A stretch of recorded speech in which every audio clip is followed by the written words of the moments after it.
Cintia Garcete. Ah, perfecto, perfecto, perfecto.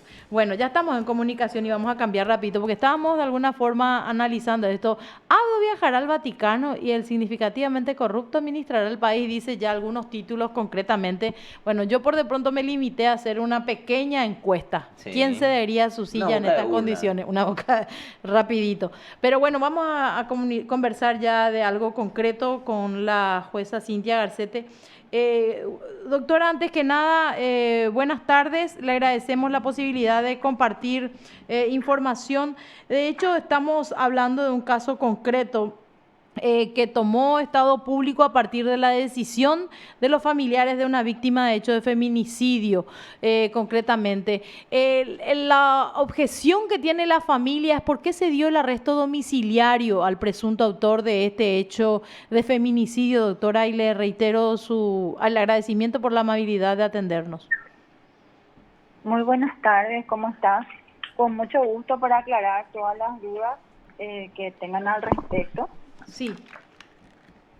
En realidad es una causa que ya fue confirmada por el Tribunal de Apelaciones y se trata de un hecho en donde, como vos sabrás, la medida cautelar de prisión preventiva siempre es a los efectos de evitar el peligro de fuga y el peligro de obstrucción a los actos en concreto de investigación. Sí.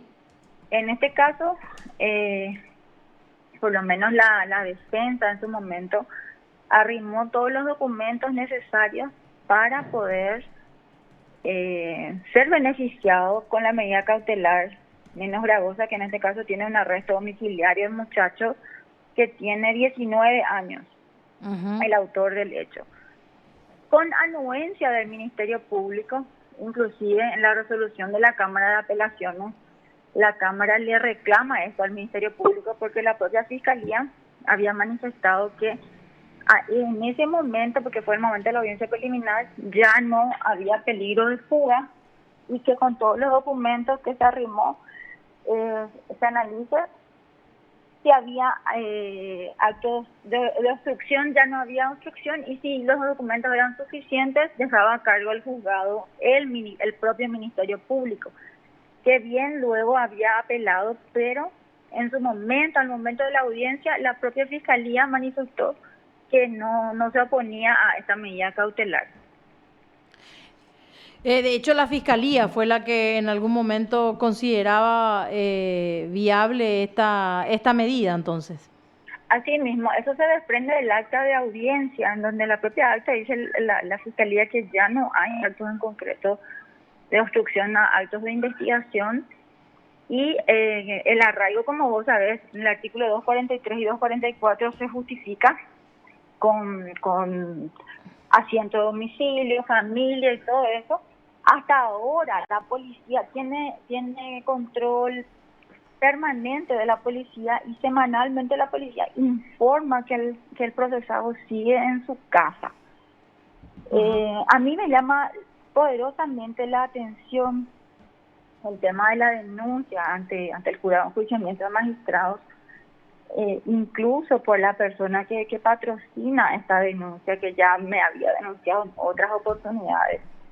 Lamentablemente, las personas tratan de no litigar procesalmente, sino más bien a través del jurado de enjuiciamiento, que como sabemos es una injerencia que atenta contra inclusive los preceptos constitucionales, porque la gente pretende que uno resuelva conforme a la voluntad de tal o cual sector. Lo que me gustaría aclarar sobre el punto es que en esa causa en concreto hay un video de circuito cerrado, Sí. en donde el propio autor le alza a la víctima y le lleva al hospital.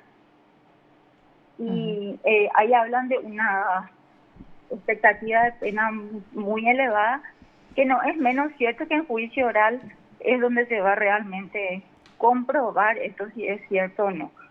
Pero en el artículo 28 del Código Procesal Penal, el Código Penal dice inclusive que será eximido de pena o que puede minimizarse o con arreglo al 67 bajar la expectativa de pena cuando el autor voluntario y seriamente haya intentado que el resultado descrito en la norma no se produzca. Y en este caso, cuando se percatan que se dio ese disparo, el propio acusado le alza a la víctima en su vehículo y le lleva hasta el hospital y de ahí él se entrega. O sea que peligro de fuga y obstrucción no hay en ese caso en concreto.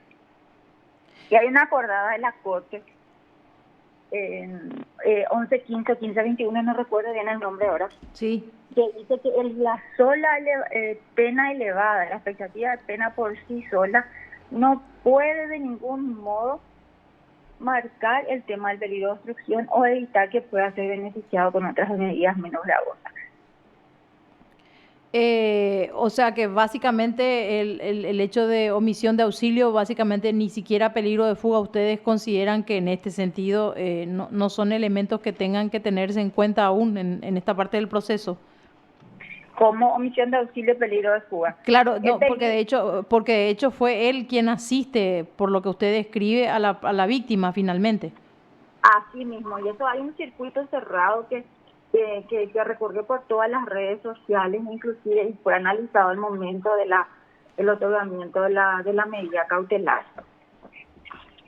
Esta acción concreta ante el jurado fue oficial ya, doctora. Entiendo, sí, ya se realizó un tiempo después de que la Cámara haya confirmado la resolución propiamente dicha. Y es bajo el patrocinio del abogado Leonardo Samaniego, concretamente. Mismo, que no es la primera vez que realiza una denuncia en contra de esta magistrada, ¿verdad?